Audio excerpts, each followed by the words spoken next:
खुदा में रज़वी हो। Allah Almighty, by His divine grace and by His mercy,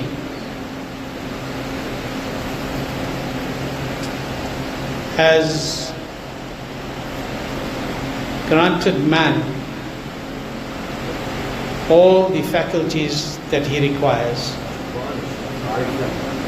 for him to live a pious and a prosperous life on this earth before it comes to an end. Allah has granted us all the necessary faculties, and Allah has granted us the faculty that is necessary for every command that He has commanded us. Whatever Allah has commanded us to do, He has granted us the means to do it. He has not commanded anything without giving the means for it. Whatever Almighty Allah commands us, He gives us the means, He gives us the faculty to fulfill it. Now, without comparison, for understanding, if you work in any department and if you do not have the necessary tools and you are given a task to fulfill, how will you fulfill the task? You cannot fulfill the task. You cannot fulfill the task. You ask a tailor to sew clothes and you don't give him a scissor. You give him a set, you give him 6 or 5 or 6 lengths of fabric and you don't give him a scissor and tell him sew these clothes. तो क्या अपने दांत से काट के बनाएगा? You have to give him the tools. You have somebody doing IT and you have not taught him basic programming. You have not taught him the basic A's and B's. How will he fulfill his responsibility? You ask a surgeon to perform an operation and you do not give him an operating theatre. How does he perform his responsibility? How does he fulfill his duty? Now without comparison. Bila tashbih, bila tamsil. When this is the condition with insan, that when he is given a responsibility by a fellow insan, then the tools are provided for him to fulfill it. How is it that the Khaliq will not give the necessary faculties to the makhluk? How is it even possible? When man is kind enough, this is kindness. This is your employer's kindness towards you. That he gave you the faculty and the tools to fulfill your duty. So how is it that Rahman and Rahim will command us to fulfill our duty as being abids, and He doesn't give us the tools for it? He doesn't give us the faculties for it. Allah is Rahim. He is the most merciful. And Allah is Rahman. Allah is the most compassionate. Allah is the most compassionate. Allah, by His divine grace and by His mercy, has done a great favor to us. This is Allah's mercy upon us. And I think we have become so lost and so absorbed in this dunya that we have forgotten our responsibilities. And we blame not fulfilling them on not having this and not having that. You cannot blame. Whatever Allah asked you to do, He gave you the implements. He gave you the tools, He gave you the faculties. And if you did not get that, for some reason, if you have to perform namaz, you must be a Muslim. You must be aqil. You must be baligh. Now, aqil and baligh Muslim should perform namaz. And if an aqil and baligh person doesn't perform namaz, is he saying to himself that I'm bewquf, I'm an insane man? Because the hukum is not for an insane person. The hukum is not for one who has not reached puberty. The hukum is not for an unbeliever. So what are you doing to yourself? Look at what you are doing to yourself. Look far away. We have this habit, we only look up to our noses. We need to forget this. We need to look far away. But however far you look, always remember the golden rule. However far you look this way, look further back this way. However far you look this way, look further back this way. Because if you want to progress this way, you have to go to Khairul Qurun. You have to go to the best era, which is the era of the beloved Rasul Sallallahu Alaihi Wasallam. It is the court of the beloved Rasul. It is the court of the beloved Rasul. Sahib al-Awlaq Hazrat Ahmad Mustafa Muhammad al-Mustafa Sallallahu Alaihi Wasallam fidaka abi wa ummi. It is the court of the beloved Rasul Sallallahu Alaihi Wasallam. And we know the famous narration. I'm being brief because it's been mentioned many times. I'm being brief because I want to make a point. There was a person in the time, a young man in the time of the beloved Rasul Sallallahu Alaihi Wasallam, that his time of death had arrived. We heard this many, many times. But his soul would not leave his body. He would not be able to recite the kalima, the shahada at that time. No matter how much he was being reminded by the companions, no matter how much they were reminding him, he was unable to remember. They brought him in the court of the beloved Rasul Sallallahu Alaihi Wasallam. They brought him in the court of the beloved Rasul Sallallahu Alaihi Wasallam. Look, this was the Aqidah of the Sahaba. Was the Aqidah of the Sahaba.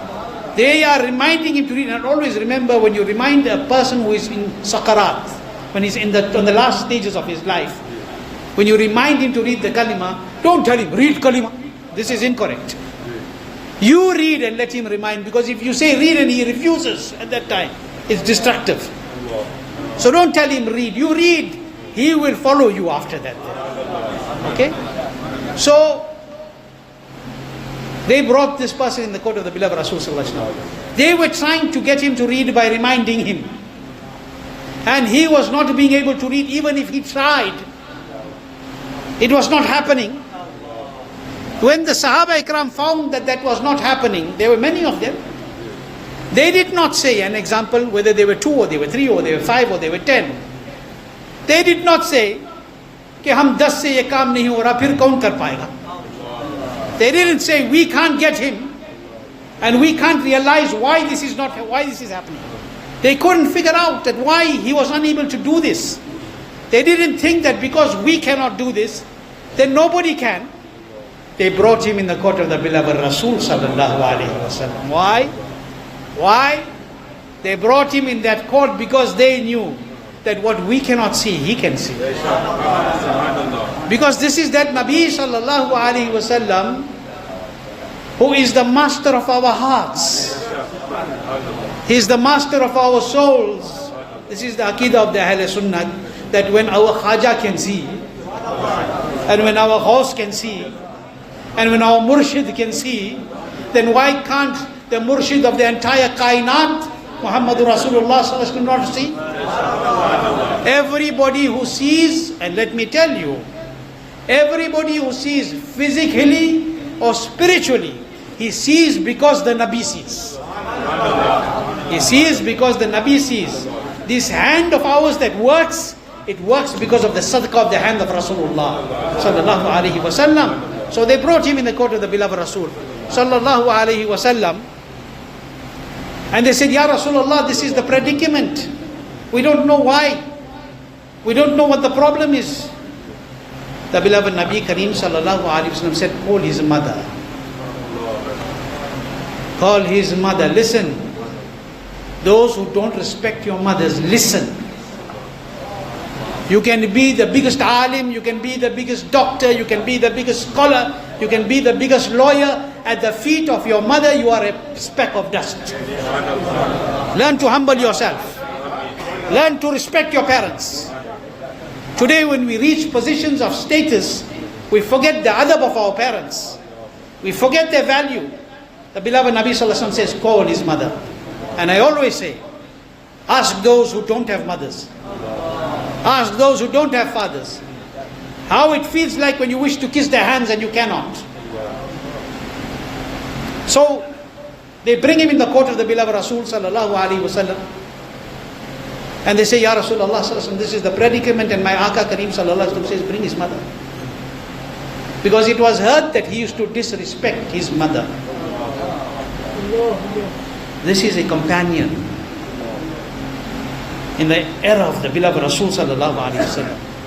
Because of some thing that he used to do, that his mother was displeased with, his soul was not leaving with sukoon. He was not being able to recite the kalima. And the beloved Nabi knew this, so the Nabi said, call his mother. The beloved Nabi said, call his mother. His mother was brought. The beloved Nabi sallallahu alaihi wasallam said, forgive him. He says, I'm not forgiving, he troubled me too much. I'm just giving you the gist of the narration for your understanding. How come akal? So, give him forgive. No, I do not want to. She was upset. Mother's heart is hurt. Aka Kareem sallallahu alaihi wasallam said to the Sahaba Ikram, bring some wood. Lakriya le aaye. Bring some wood.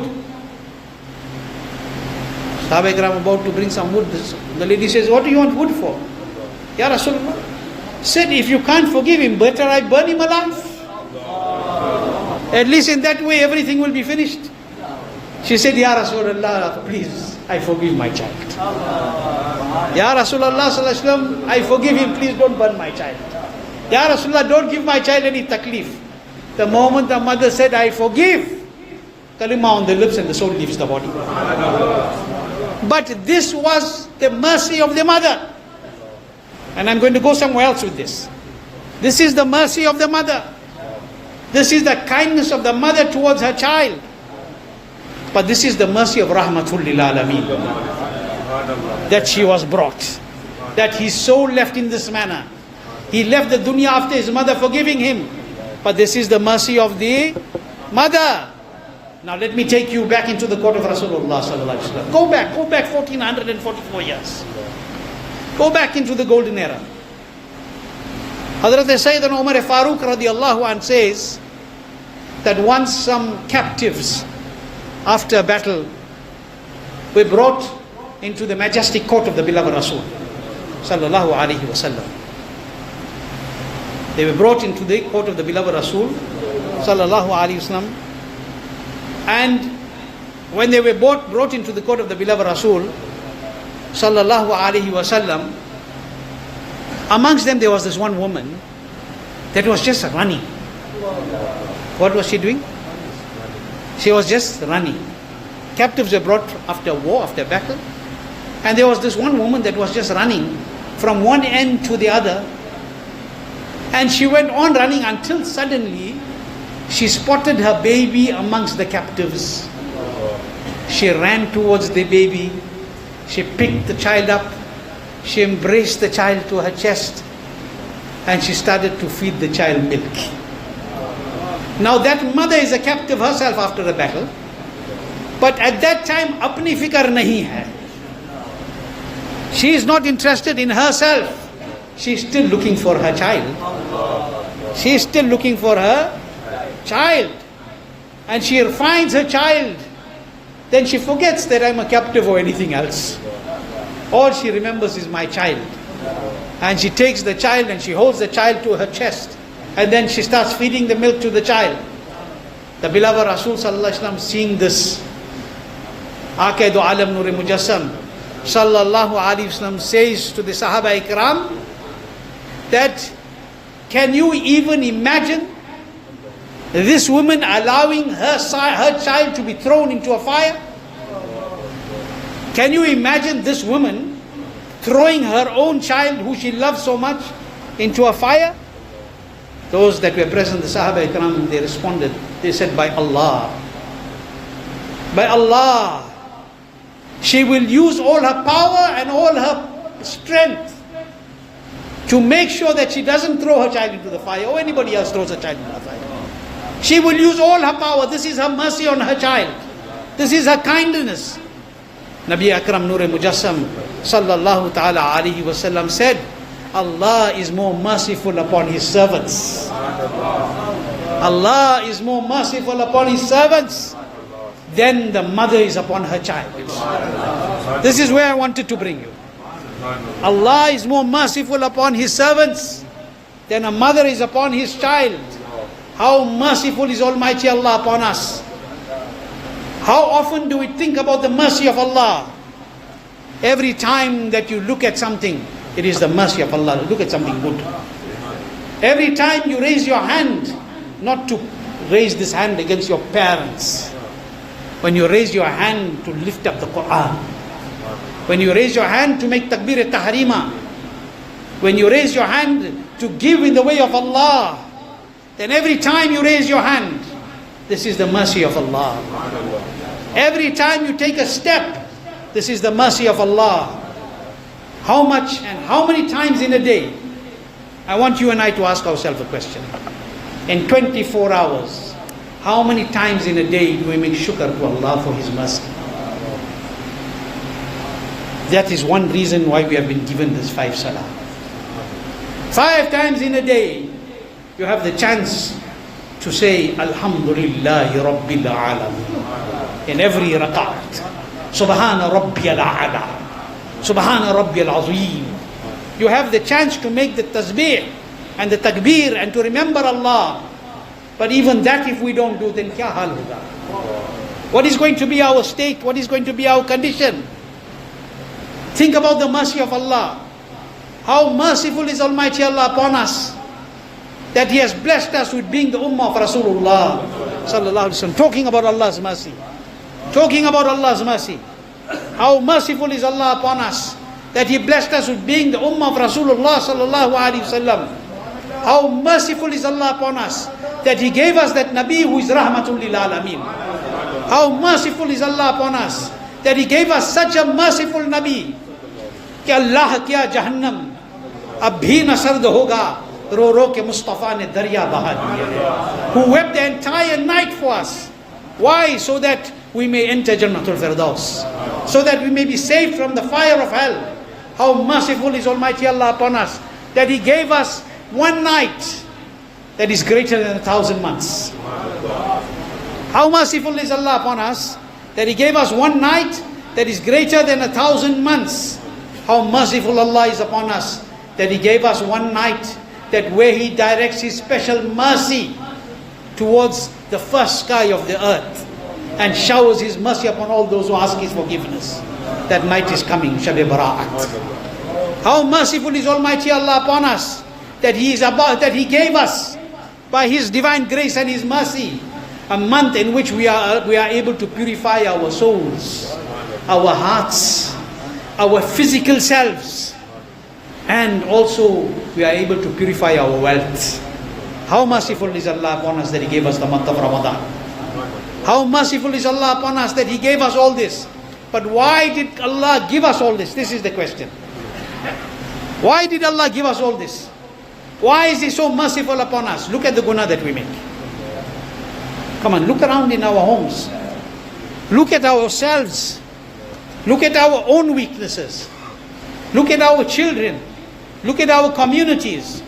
Look at the sin that people are drowned in today. And then think, but still Allah is so merciful upon us.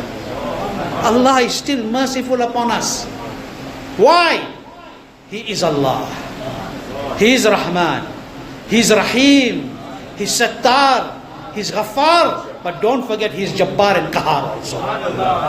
Don't forget He is Jabbar and He is Qahar also. But He is Rahman and He is Rahim. He is Sattar and He is Ghaffar. He hides our sins. He forgives us whenever we make mistakes. Think about it. Why is all this given to us? Why is this forgiveness? Why is this mercy? Why is this divine compassion? Only and only because we are in the ummah of Rasulullah sallallahu alaihi wasallam. All of this is the sadaqah of Rasulullah sallallahu alaihi wasallam. Look, when the mother wanted to not forgive her child, the beloved Nabi sallallahu alaihi wasallam, at that time she had forsaken her child. She had forsaken her child. But Allah's beloved Nabi, by making sure that the mother forgives the child at that time, when he was forsaken, Allah's Nabi took him into his daman-e-rahmat. Allah's Nabi took him into his daman-e-rahmat. On Maidan and Mahshar, your father won't recognize you. Your mother won't recognize you. You will not identify your own family. But on that day, I am your Imam, Sayyidi Ala Hazrat, Imam Ahl Sunnat, Imam Ishq Muhabbat, Parwana Isham Risalat, Shah Imam Ahmad Raza Khan, Fazl Barelvi radiallahu an, that Imam who is responsible for saving our Iman in this zaman. That Imam who taught us that Ba Khuda, Khuda ka yahi hai dar. That Imam who taught us that Muhammadur Rasulullah sallallahu alaihi wasallam is Shafa Yawmun Nushur. That Imam who taught us that without the beloved Rasul sallallahu alaihi wasallam you will not even get the scent of Jannatul Firdaus. That Imam who taught us that learn and understand that Nabi sallallahu alaihi wasallam is that Nabi ki wah kya judo karam hai shaye batha tera nahi sunta hi nahi mangne wala tera. Our Nabi is that Nabi ke jiski do boond hai kausar o salsabil hai wo rahmat ka darya hamara Nabi. Ala Hazrat Azimul Barakat is telling us that when everybody leaves you, when your parents leave you, when nobody will be there for you, then Ala Hazrat Azimul Barakat says markad mein bando ko thapak kar meethi neend sulate ye hai. Baap jahan बेटे से भागे लुत्फ वहाँ फरमाते ये है, माँ जब एक लोते को छोड़े आ आ कह के बुलाते ये है, और खुद सजदे में गिरकर अपनी गिरते उम्मत उठाते ये है. This is our Nabi sallallahu alaihi wasallam. This is Allah's mercy upon us that He has given us such a Nabi. Allah has given us that Nabi who at every step remembered us. Think about it. Today when those, and I'm ending with this, today people have no shame when they befriend bad mazhabs. No shame whatsoever. No haya. Have some modesty in the court of Allah and His Rasul sallallahu alaihi wasallam. Shamelessly reading namaz behind bad mazhabs. Shamelessly uniting and making unity with bad mazhabs, whether they are awam or the ulama. Either. And the ulama have a greater responsibility.